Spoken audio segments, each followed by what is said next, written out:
Today is Saturday, July 3rd, and today, same thing as last week, push press singles, 3 singles, and then a 3x3 on front squats, and then a lot of accessories. Today was not great with the push presses and the front squats, honestly.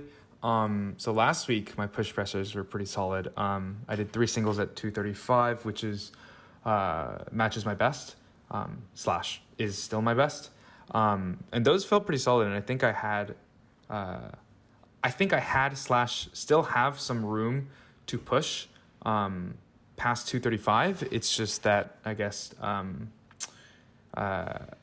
today was not the day for that.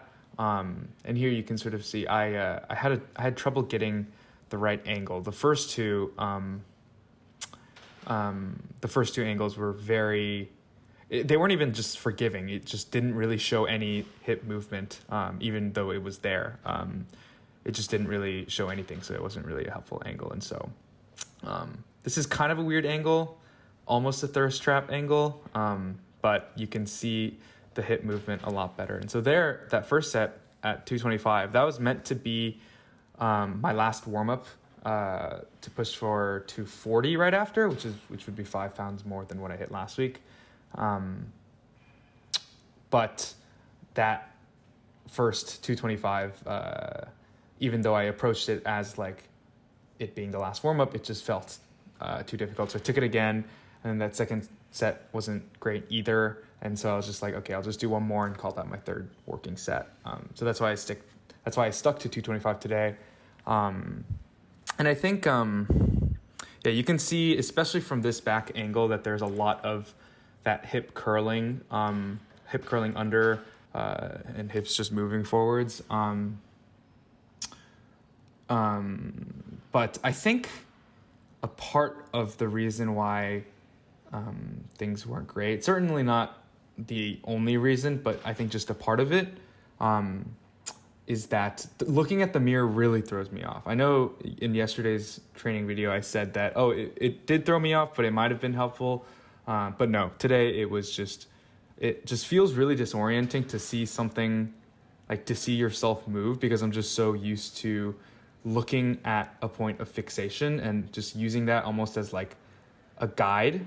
And it also just not looking at myself helps me just like feel the way I am positioning myself and feel the way I'm moving a lot better. And so for the third set, you can see me turn around, and I think that third set I moved better, and that was just like my best push press. And then front squats. So that was my second warm up at 315. This is my third. Again, just had trouble with the sort of occlusion thing happening again. The first 315 was fine. It was just that I was walking a huge distance from the rack to the platform, and so the second warm up at 315, I put the safeties up really high and used that as my rack. But then that second warm up, even though the first warm up was good, the second warm up I had the occlusion thing happen again, which is why I took it for a third. And then the third was solid. And then I bumped up to 330 for my first set of 3, and all 3 of the reps were solid. I didn't have any of the occlusion problems. And so I was like, okay, maybe today will be okay. But then here, you can see it happens again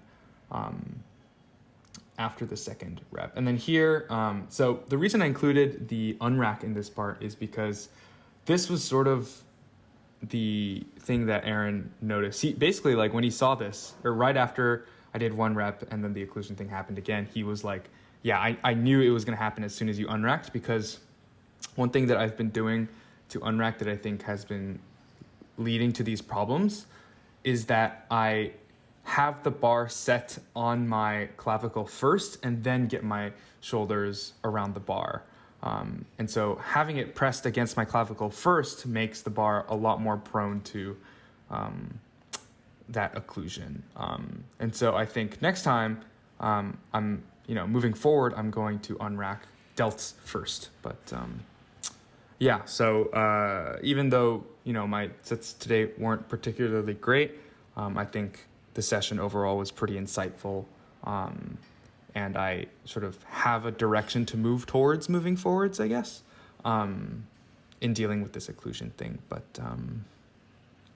yeah, I mean, not that great of a day, but learned from it, which I think is the important part. So yeah, that's about it.